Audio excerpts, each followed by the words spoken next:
Hello കുട്ടീസ്, എന്റെ മക്കളെ എല്ലാവരും ക്രിസ്മസ് എക്സാമിന് വേണ്ടിയിട്ട് അടിപൊളിയായിട്ട് പ്രിപ്പയർ ചെയ്യാണെന്ന് മിസ്സിന് അറിയാം. ഓക്കെ, അപ്പൊ നമ്മൾ ഒരുപാട് പ്രീവിയസ് ക്വസ്റ്റ്യൻസ് ഒക്കെ ഡിസ്കസ് ചെയ്തതാണ്. ലൈവിലാണെങ്കിലും എവിടെയാണെങ്കിലും നല്ല അടിപൊളിയായിട്ട് പഠിച്ചുകൊണ്ടിരിക്കുവാണ്. അങ്ങനെയാണെങ്കിലും മിസ്സിന് തോന്നി എന്റെ മക്കൾക്ക് കൺഫ്യൂഷൻ വരുന്ന കുറച്ച് ക്വസ്റ്റ്യൻസ് എന്റെ മക്കൾ പ്രീവിയസ് ക്വസ്റ്റ്യൻസ് നോക്കുമ്പോൾ കണ്ടിട്ടുണ്ടാവും. പക്ഷെ ഈ ഒരു ചോദ്യം പഠിക്കാതെ നിങ്ങൾ എക്സാമിന് പോകാൻ വേണ്ടിയിട്ട് പാടില്ല. അത്രയ്ക്കും ഇമ്പോർട്ടന്റ് ആയിട്ടുള്ള ഒരു ചോദ്യമാണ്, വളരെ സിമ്പിൾ ആയിട്ടുള്ള ചോദ്യം കൂടെയാണ്. അങ്ങനെയാണെങ്കിൽ 3 ചോദ്യങ്ങൾ ഇന്ന് മിസ് നിങ്ങൾക്ക് വേണ്ടി ഒരു പരിചയപ്പെടുത്തി തരാം. ആ ഒരു കുറഞ്ഞ സമയം കൊണ്ട് ആ 3 ചോദ്യം നല്ല അടിപൊളിയായിട്ട് പഠിച്ചിട്ട് എക്സാമിന് പോയിട്ട് നല്ല മാർക്ക് മേടിച്ചിട്ട് വരണം കേട്ടോ. ഓക്കെ, അങ്ങനെയാണെങ്കിൽ ആ 3 ചോദ്യത്തിലേക്ക് ഒന്ന് പോയി നോക്കാം. Welcome back to Xylem Learning. It's me Anuratna, നിങ്ങളുടെ സ്വന്തം അനു മിസ് ആണ്. ഓക്കെ, അപ്പോൾ നമ്മുടെ ആദ്യത്തെ ചോദ്യം എന്റെ മക്കൾ വേഗം വായിച്ചു നോക്കണം. എന്റെ മക്കൾ കണ്ടിട്ടുണ്ടാവും പ്രീവിയസ് ക്വസ്റ്റ്യൻസ് ഒക്കെ നോക്കുന്ന സമയത്ത്. കരകൗശല പ്രവർത്തനം കാണാൻ വന്ന ആളുകളുടെ ഇരുചക്ര വാഹനങ്ങളും കാറുകളും പ്രദർശന നഗരിയുടെ പുറത്ത് പാർക്ക് ചെയ്തിരിക്കുന്നു. ഓക്കെ, എല്ലാ വാഹനങ്ങൾക്കും കൂടെ ആകെ 192 ചക്രങ്ങളാണുള്ളത്. ഓക്കെ, അതും ഓക്കെയാണ്. ഇനി നമുക്ക് ABC എന്ന് പറഞ്ഞ 3 ഓപ്ഷൻ ആയിട്ടുള്ള 3 ക്വസ്റ്റ്യൻസ് തന്നിട്ടുണ്ട്. അങ്ങനെയാണെങ്കിൽ ആ 3 ചോദ്യത്തിന്റെ ആൻസറും അടിപൊളിയായിട്ട് സിമ്പിൾ ആയിട്ട് കണ്ടുപിടിക്കാം. നമുക്ക് ക്വസ്റ്റ്യനിൽ തന്നത് ആകെ കാറും അതേപോലെ തന്നെ ബൈക്കും, 2 ഇരുചക്ര വാഹനങ്ങളുണ്ട്, 4 ചക്ര വാഹനങ്ങളുണ്ട് അല്ലെ. അപ്പൊ അത് രണ്ടും കൂടെ ആകെ എത്ര ടയർ ഉണ്ടെന്ന് തന്നിട്ടുണ്ടടാ? 192 ടയേഴ്സ് ഉണ്ട് ആകെ. അങ്ങനെയാണെങ്കിൽ ഒന്നാമത്തെ ചോദ്യം എന്താ? ഇരുചക്ര വാഹനങ്ങളുടെ എണ്ണം അല്ലെ, ഇരുചക്ര വാഹനങ്ങളുടെ എണ്ണം 42 ആയാൽ കാറുകളുടെ മാത്രം ചക്രങ്ങളുടെ എണ്ണം എത്രന്നാ ചോദിച്ചത്. അപ്പൊ കാറുകളുടെ ചക്രങ്ങളുടെ എണ്ണം കണ്ടുപിടിക്കണം നമുക്ക്. അപ്പൊ ഇരുചക്ര വാഹനങ്ങളുണ്ട്, കാറുകളുണ്ട്. അപ്പൊ നിങ്ങൾക്ക് ഇഷ്ടപ്പെട്ട ഏത് വണ്ടി വേണമെങ്കിലും ഉദ്ദേശിക്കാം. എനിക്ക് ബുള്ളറ്റ് ആണ് ഇഷ്ടം, അതുകൊണ്ടാണ് മിസ് ഇവിടെ ബുള്ളറ്റ് എടുത്ത് കൊണ്ടുവന്നത്. അപ്പൊ ഇരുചക്ര വാഹനത്തിലെ മിസ് ഇവിടെ ബുള്ളറ്റ് എടുത്തു. അതേപോലെ ഒരു കാറും എടുത്തിട്ടുണ്ട്, മിസ്സിന് ഇഷ്ടപ്പെട്ട ഒരു കാർ. അപ്പൊ ടോട്ടൽ ആയിട്ടുള്ള വീൽ നമുക്ക് ആകെയുള്ള ചക്രങ്ങൾ എന്ന് പറയുന്നത് എത്രയാണ് ക്വസ്റ്റ്യനില്? 192 അല്ലെ. അത് ക്വസ്റ്റ്യനിൽ തരുകയും ചെയ്തിട്ടുണ്ട്. 42 ഇരുചക്ര വാഹനങ്ങൾ ഉണ്ട് എന്ന് പറഞ്ഞാല് 2 വീലുള്ള 42 വാഹനങ്ങളുണ്ട്. അങ്ങനെയാണെങ്കിൽ മിസ്സിന്റെ ചോദ്യം ആകെ ചക്രങ്ങളുടെ എണ്ണം എത്രയായിരിക്കുന്ന? ഏത് ചക്രങ്ങളുടെ? 2 വീലേഴ്സിന്റെ, ഇരുചക്ര വാഹനങ്ങളുടെ ടയേഴ്സിന്റെ ആകെ എണ്ണം എത്രയായിരിക്കും? ഒരു വാഹനത്തിന് 2 ചക്രങ്ങൾ ഉണ്ടാവും അല്ലെ. അങ്ങനെയാണെങ്കിൽ 42 വാഹനങ്ങൾക്ക് എത്ര ചക്രങ്ങൾ ഉണ്ടാവും എന്ന് കാണാൻ നമ്മൾ സിമ്പിൾ ആയിട്ട് എന്ത് ചെയ്താൽ മതിയടാ?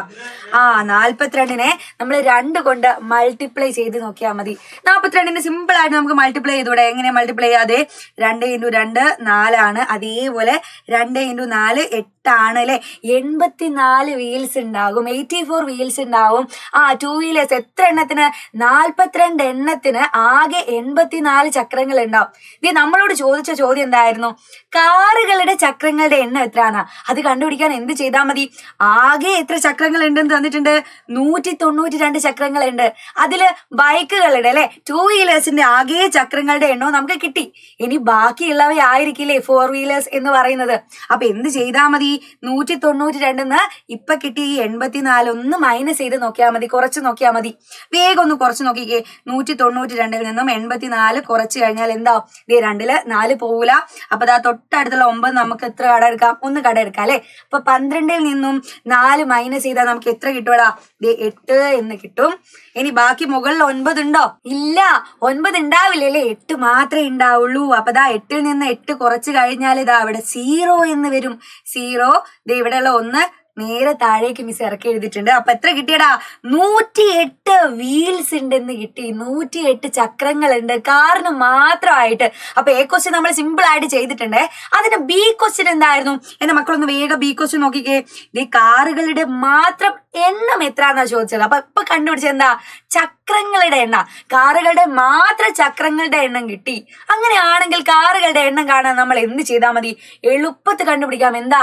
ഈ ആകെ ചക്രങ്ങൾ നമുക്ക് 108 എന്ന് കിട്ടിയിട്ടുണ്ട്. കാറുകൾക്ക് ഒരു കാറിന് 4 ചക്രങ്ങളല്ലേ. അപ്പൊ ആകെ കാറുകളുടെ എണ്ണം കാണാൻ എന്ത് ചെയ്താൽ മതിയടാ? 108നെ 4 കൊണ്ട് ഡിവൈഡ് ചെയ്ത് നോക്കിയാൽ മതി. അപ്പൊ മിസ് ഇവിടെ ഡിവൈഡ് ചെയ്യുന്നുണ്ട്. 108നെ നമ്മള് 4 കൊണ്ട് ഡിവൈഡ് ചെയ്യുക. ഡിവൈഡ് ചെയ്യുന്നതിന്റെ മക്കൾക്ക് സിമ്പിൾ ആയിട്ട് അറിയുന്ന കാര്യമാണ് അല്ലെ. 10ല് 4 എത്ര തവണ പോകും? 2 തവണ പോകും. 2 4 8 ആണ്. കുറച്ച് കഴിഞ്ഞാൽ 10 നിന്ന് 8 കുറച്ച് കഴിഞ്ഞാൽ 2 വരും. ഈ 8 ഞാൻ താഴോട്ടേക്ക് ഇറക്കി എഴുതിയില്ലേ. 28 2 എത്ര തവണ പോകും?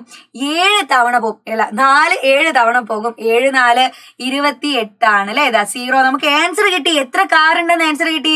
27 കാറുകളുണ്ട് എന്ന് കിട്ടി. ഇതാ 27 കാറുകളുണ്ട് എന്ന് നമുക്ക് കിട്ടി. കഴിഞ്ഞോ? ഇല്ല, ഒരു ചോദ്യോടെ ഉണ്ടായിരുന്നു. ഇതാണ് ശ്രദ്ധിക്കണം എന്ന് പറയുന്നത്.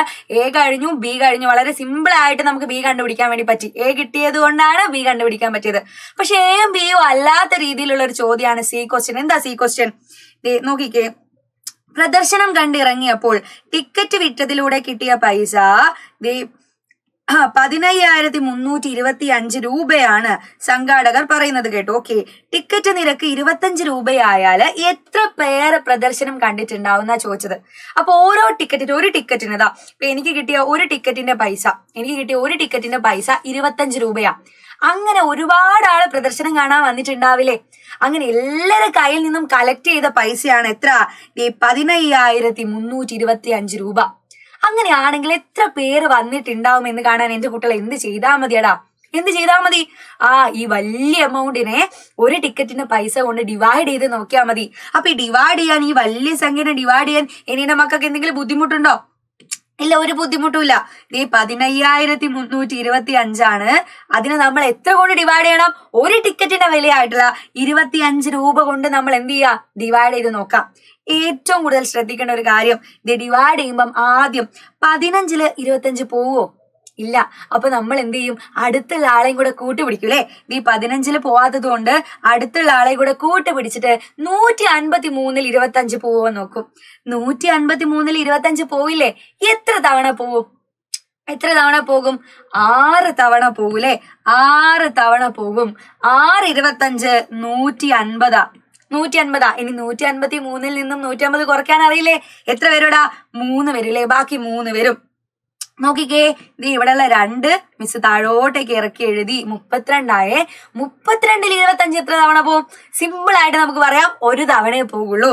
അപ്പൊ ദാ ഒരു തവണ പോയി. ഒരു 25 ആണ്.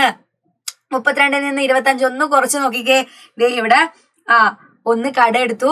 12 നിന്നും 5 കുറച്ചപ്പോ 7 എന്ന് വന്നു അല്ലെ. 7 എന്ന് വന്നു. അപ്പൊ 32 നിന്ന് 25 കുറച്ചാല് 7 കിട്ടി.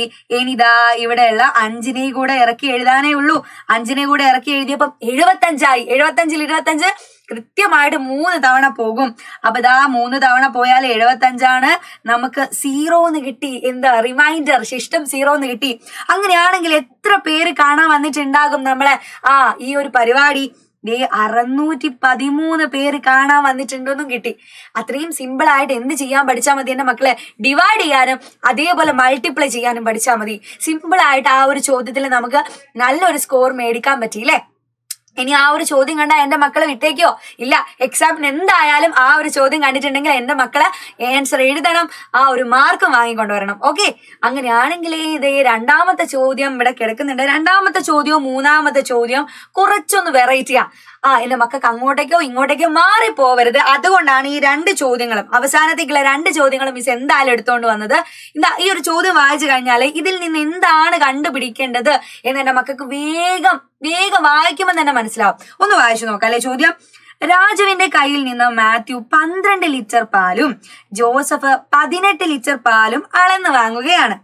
എല്ലാതരം അളവ് പാത്രങ്ങളും രാജുവിന്റെ പക്കലുണ്ട്. 2 പേർക്കും പാൽ അളന്ന് നൽകുവാൻ കഴിയുന്ന ഏറ്റവും വലിയ പാത്രം, അവിടെയാണ് ശ്രദ്ധിക്കേണ്ടത്, ഏറ്റവും വലിയ പാത്രം എത്ര ലിറ്ററിൻ്റെതാണെന്ന്. അപ്പം ഏറ്റവും വലിയത് എന്ന് പറയുമ്പം രണ്ടാക്കും കോമൺ ആയിട്ടുള്ളതിൽ ഏറ്റവും വലിയത് എന്നാ. കോമൺ ആയിട്ടുള്ളതിൽ പൊതുവായിട്ടുള്ളതിൽ ഏറ്റവും വലുത് എന്ന് പറഞ്ഞാൽ നമ്മൾ എന്തായിരുന്നു കണ്ടുപിടിച്ചത്? ഹയസ്റ്റ് കോമൺ ഫാക്ടർ കണ്ടുപിടിച്ചിട്ടുണ്ടായിരുന്നു. അല്ലെങ്കിൽ വൻ പൊതു ഘടകം എന്ന് പറഞ്ഞൊരു കാര്യം പഠിച്ചിട്ടില്ലേടാ? അതാണ് ഈ ചോദ്യത്തിൽ ആകെ പറയുന്നത്. അപ്പൊ ക്വസ്റ്റ്യൻ വായിക്കുമ്പോൾ ശ്രദ്ധിക്കണം. വലിയ പാത്രം എന്ന് ചോദിച്ചു.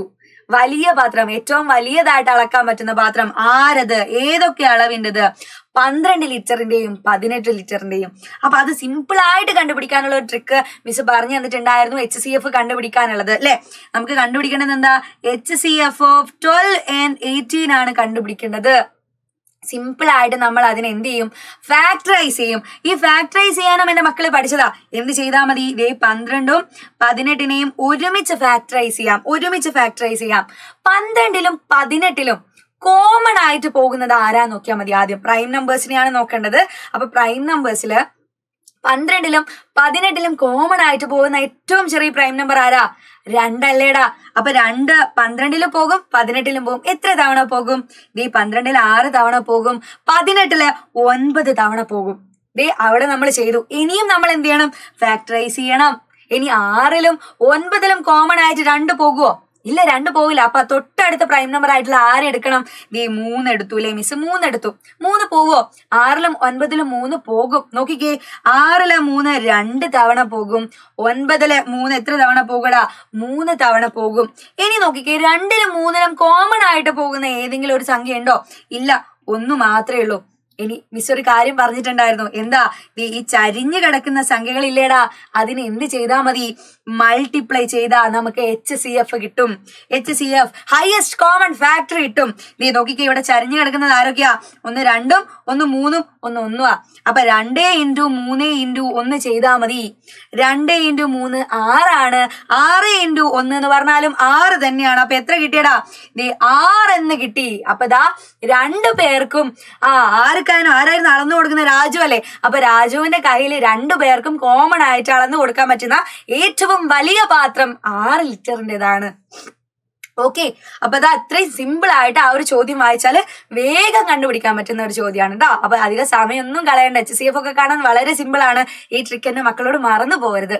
ഈ ഒരു ഫാക്ടറൈസ് ചെയ്യാൻ വേണ്ടിയിട്ടുള്ള ട്രിക്ക് മക്കളോട് മറന്നു പോകരുതെന്ന് മാത്രമേ ഉള്ളൂ. ഓക്കെ, അങ്ങനെയാണെങ്കിൽ ഇത് അതേപോലെ തന്നെ കുഴപ്പിക്കുന്ന ഒരു ചോദ്യമാണ്. കാണുന്ന സമയത്ത് പെട്ടെന്നൊന്ന് കത്തണമെന്നില്ല. പക്ഷെ ഇതാ ഈ ഒരു ബൾബ് ഇവിടെ കത്തും. ഒരു ചോദ്യത്തിലൊരു ബൾബ് ഉണ്ട്. എന്താ നോക്കാം നമുക്ക്. ദീപുവിന് പിറന്നാൾ സമ്മാനമായി കിട്ടിയ കളിപ്പാട്ടത്തിൽ 3 വ്യത്യസ്ത നിറങ്ങളിൽ ബൾബുകൾ ഉണ്ടായിരുന്നു. ഓക്കെ, അപ്പൊ അതിലെ ചുവന്ന ബൾബ് ഓരോ 9 സെക്കൻഡിലും, പച്ച ബൾബ് ഓരോ 5 സെക്കൻഡിലും, നീല ബൾബ് ഓരോ 3 സെക്കൻഡിലും കത്തുന്നതായി അവൻ കണ്ടു. എന്നാൽ എത്ര സെക്കൻഡ് ഇടവിട്ടാണ് ഈ 3 ബൾബുകളും ഒരേ സമയത്ത് കത്തുന്നത് എന്നാണ്. അപ്പൊ അവിടെ ശ്രദ്ധിക്കണം, ഇവിടെ ആ 3 ബൾബുകളും ഒരേ സമയത്ത് കത്തുന്നത് ഏത് സമയത്താണെന്ന് ചോദിച്ചാൽ ഒരേ സമയത്ത് കത്തണം കേട്ടോ. അപ്പൊ ഒരേ സമയം എന്ന് പറഞ്ഞാൽ നമ്മൾ എന്താ ചെയ്യാ? ഇത്രേ ഉള്ളൂ. അതിന്റെ LCM ആണ് കാണേണ്ടത്. അപ്പൊ നേരത്തെ HCF കണ്ട പോലെ ഇവിടെ നമ്മൾ കാണേണ്ടത് എന്താ? LCM. ഒരേ സമയത്ത് 3 ബൾബുകളും കത്തുന്നതാ കാണേണ്ടത്. അപ്പൊ എന്ത് ചെയ്യണം? ആരെയൊക്കെ LCM കണ്ടുപിടിക്കണം? ഇവിടെ 3 നമ്പേഴ്സിലെ ഈ 3 നമ്പേഴ്സുകൾ ഉണ്ട്. ഏതൊക്കെയാ 3 നമ്പേഴ്സ്? 1 9, 1 5, 1 3. ആ 3 നമ്പേഴ്സിനെയും എന്ത് കണ്ടുപിടിച്ചാൽ മതി? LCM കണ്ടുപിടിച്ചാൽ മതി. LCM കാണാനും വളരെ സിമ്പിളാ. അതെന്റെ മക്കൾ ഒന്ന് ശ്രദ്ധിച്ചേ. 9ന്റെയും 3ന്റെയും 5ന്റെയും LCM കാണാൻ നേരത്തെ പോലെ തന്നെ നമ്മൾ എന്ത് ചെയ്താൽ മതി? ഫാക്ടറൈസ് ചെയ്താൽ മതി. പക്ഷെ ഇവിടെ ഫാക്ടറൈസ് ചെയ്യുന്ന സമയത്ത് എല്ലാ സംഖ്യകളും മക്കള് നോക്കണമെന്നില്ല. പൊതുവെ നമ്മൾ പോകുന്ന സംഖ്യകൾ നോക്കാം. ഓക്കെ, അപ്പൊ നോക്കാം. ഇവിടെ 9ലും 3ഉം 5ഉം ഉണ്ട്. അപ്പം ഇതിൽ കോമൺ ആയിട്ട് പോകാൻ നമുക്ക് 3 പോകും. 2 എന്തായാലും പോവില്ല. അപ്പൊ എന്ത് പോകും? 3 പോവില്ലേ? 3 9ൽ പോവില്ലേ? 9ൽ 3 തവണ പോകും അല്ലെ? 9ല് 3 തവണ പോകും. ഇനി 3ലോ? 3ല് 1 തവണ പോകും. 5ല് പോവോ? മക്കള് പറ, 5ല് പോവോ? 3 ഇല്ല, പോവില്ല. അപ്പൊ നമ്മൾ എന്ത് ചെയ്താൽ മതി? ആ 5 താഴേക്ക് അതേപോലെ ഇറക്കി എഴുതിയാൽ മതി. ഓക്കെ, അപ്പൊ ഇനി ശ്രദ്ധിക്കേണ്ടത്, നേരത്തെ നമ്മൾ മൾട്ടിപ്ലൈ ചെയ്തില്ല. HCFല് ചരിഞ്ഞു കിടക്കുന്ന നമ്പേഴ്സ് നമ്മൾ മൾട്ടിപ്ലൈ ചെയ്തു. പക്ഷെ ഇവിടെ LCM അല്ലേ കണ്ടുപിടിക്കുന്നത് എന്റെ മക്കള്? ഇവിടെ LCM ഓഫ് 9,3,5 ആണ് കണ്ടുപിടിക്കുന്നത്. ഇവിടെ L അല്ലേ? LCM അല്ലേ? അപ്പൊ L ഷേപ്പില് അവിടെ കാണുന്ന സംഖ്യകൾ മൾട്ടിപ്ലൈ ചെയ്താൽ മതി. എന്ന് പറഞ്ഞാ ഇവിടെ L ഷേപ്പില് താഴെ കാണുന്ന നമ്പേഴ്സുകളെ മൾട്ടിപ്ലൈ ചെയ്ത് കൊടുത്താൽ നമുക്ക് എന്ത് കിട്ടി? LCM കിട്ടി. വളരെ സിമ്പിൾ ആയിട്ട് ചെയ്യാം അല്ലെ? ഇതാ അവിടെ 3ഉം 1ഉം 5ഉം കൂടെ മൾട്ടിപ്ലൈ ചെയ്ത് കൊടുത്തു നോക്കാം. വളരെ സിമ്പിൾ ആയിട്ട് മൾട്ടിപ്ലൈ ചെയ്യാം. 3 × 1 × 5. വേഗം ചെയ്ത് നോക്കിക്കേ. 3 × 3 എന്ന് പറഞ്ഞാല് 9 ആണ്. 9 × 1 എന്ന് പറഞ്ഞാൽ 9 തന്നെയല്ലേ? ബാക്കി ആരാ ഇൻറ്റു ചെയ്യാനുള്ളത്? 5നെ. അപ്പൊ 9 × 5 എന്ന് പറഞ്ഞാൽ 45 കിട്ടി. ഈ 3 നമ്പറിന്റെയും LCM എന്ന് പറഞ്ഞാൽ എത്രയാടാ? 45 ആണ്. അപ്പൊ ഈ 3 ബൾബുകളും ഒരേ സമയത്ത് കത്തുക എന്ന് പറഞ്ഞാൽ ഏത് സമയമായിരിക്കും? 45 സെക്കൻഡിലായിരിക്കും. അപ്പൊ ഇത്രയും സിമ്പിൾ ആയിട്ടുള്ള കാര്യമാണ്. പക്ഷെ ചോദ്യം വായിക്കുന്ന സമയത്ത് അവിടെ HCF ആണോ കാണുന്നത് അല്ലെങ്കിൽ LCM ആണോ കാണുന്നത് എന്നിന്റെ മക്കൾ കൺഫ്യൂഷൻ ആവരുത്. ഓക്കെ, അപ്പൊ വലിയത് എന്ന് എപ്പോഴും കാണുമ്പോൾ നമ്മൾ എന്ത് കുത്തണം? HCF ആണെന്നുള്ളത് ആലോചിക്കണം. ഓക്കെ, അപ്പൊ ഇത്രയും സിമ്പിൾ ആയിട്ടുള്ള 3 ചോദ്യമാണ് നിങ്ങളെ പ്രീവിയസ് ക്വസ്റ്റ്യനിലെ ഉറപ്പായിട്ടുള്ള ചോദ്യങ്ങളാണ്. അപ്പൊ എന്റെ മക്കളെ എക്സാമിന് വേണ്ടിയിട്ട് ഇനിയും പ്രിപ്പയർ ചെയ്യുമ്പോൾ ഇതേപോലെയുള്ള വെറൈറ്റി ചോദ്യങ്ങൾ കാണുവാണെങ്കിൽ കമന്റ് ബോക്സിൽ ഓടി വന്നിട്ട് പറയണം. അങ്ങനെയാണെങ്കിൽ ആ ചോദ്യങ്ങളൊക്കെ ആയിട്ട് മിസ് അടുത്തൊരു ക്ലാസ്സിൽ വരുന്നതായിരിക്കും. ഇതേപോലുള്ള വെറൈറ്റി ചോദ്യങ്ങളും അതിന്റെ കൂടെ തന്നെ ഉണ്ടാകും. ഓക്കെ, അപ്പൊ അടുത്തൊരു ക്ലാസ്സിൽ കാണാം. അതുവരെ ബൈ ബൈ.